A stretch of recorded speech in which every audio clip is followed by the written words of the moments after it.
রাতের বেলা এই সব প্রাণী বের হয়, নবী সাল্লাল্লাহু আলাইহি ওয়াসাল্লাম বলেছেন, অতএব আপনাদের বাচ্চা যারা আছে এদেরকে সন্ধ্যাবেলায় বাইরে ছেড়ে দিবেন না। এখন কিন্তু প্রচুর ঘটনা ঘটছে, প্রচুর জিনঘটিত ঘটনা ঘটছে, জাদুটোনা করা হচ্ছে, বানটোনা করা হচ্ছে না?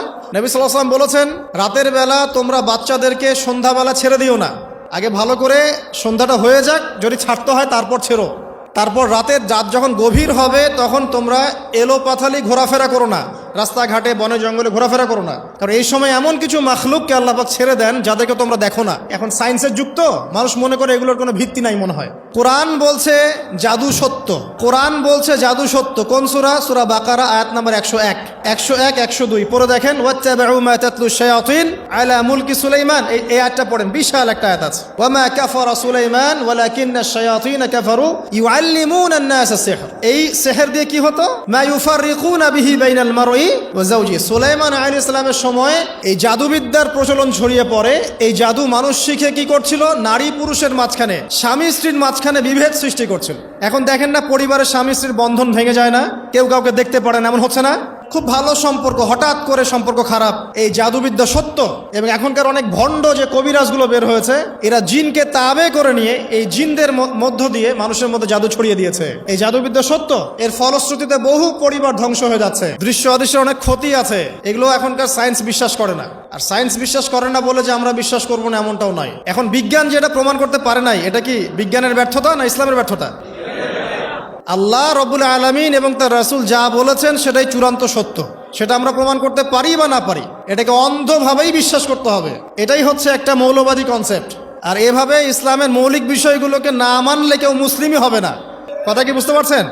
আচ্ছা, তিনি বলছেন রাতের বেলা এমন কিছু মাখলুক বের হয় যাদেরকে তোমরা দেখো না। দুষ্ট জিন বের হয়। কি বের হয়? জিন জাতি নাই পৃথিবীতে? আল্লাহ পাক সূরা জিন নামে একটা গোটা সূরা নাজিল করেছেন, করেন নাই? কুল উহিয়া ইলাইয়া أنه استمع نفر من الجن وقالوا إنا سمعنا قرآنا عجبا। জিনদের একটা দল কোরআন শুনে বলেছিল যে আমরা অদ্ভুত আজব একটা কোরআন শুনেছি। তারপর তারা গিয়ে তাদের কওমের কাছে ইসলামের দাওয়াত দেয়, ওই কওম ইসলাম কবুল করে। এটা নবী সাল্লাল্লাহু আলাইহি ওয়াসাল্লামের জীবনের সেই সময়কার ঘটনা, যখন নবীজি তায়েফ থেকে ফিরে আসছেন। তায়েফবাসী তাকে অত্যাচার করলো, তিনি নাখলা উপত্যকায় এসে নামাজ পড়ছেন, ওই নামাজের কেরাত শুনে জিনরা ইসলাম কবুল করেছে। তো সূরা জিনে আল্লাহ পাক এই কথা নাজিল করেছেন। তো আল্লাহ পাক যে বলছেন জিন জাতি আছে, আল্লাহ কি মিথ্যা কথা বলছেন?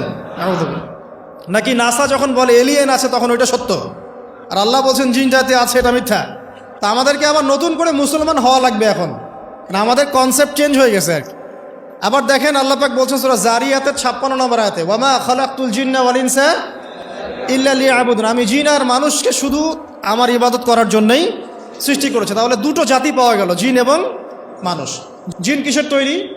আগুনের তৈরি। মানুষ কিসের তৈরি? কাদামাটি। ফেরেশতা কিসের তৈরি? নূরের তৈরি। তো এই যে সৃষ্টির বৈচিত্র্য, এটা কার সৃষ্টি? তো সেই আল্লাহ পাকের জ্ঞান সবচেয়ে বেশি না আমার জ্ঞান সবচেয়ে বেশি?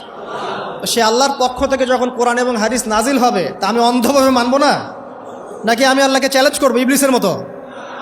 ইবলিস আল্লাহকে চ্যালেঞ্জ করছে না, খলাকতানি মিন নার ওয়া খলাকতাহু মিন তিন। আমি কেন আদমকে সেজদা করতে যাব? আমি কেন আদমকে সেজদা করতে যাব? আপনি আদমকে সৃষ্টি করেছেন মাটি দিয়ে, আমাকে সৃষ্টি করেছেন আগুন দিয়ে। তাহলে আমি আদমের চাইতে সুপিরিয়র, আমি আদমের চাইতে সেরা, তা আমি কেন ওকে সেজদা করতে যাব? তো ইবলিস আল্লাহকে চ্যালেঞ্জ করলো না? তো এখন আমরা যারা আল্লাহকে চ্যালেঞ্জ করছি, এখন এই বিশ্বে যারা আল্লাহকে চ্যালেঞ্জ করছে, কোরআনকে চ্যালেঞ্জ করছে, হাদিসকে চ্যালেঞ্জ করছে, এরা কি আল্লাহর অনুগত বান্দা না ইবলিসের এজেন্ট?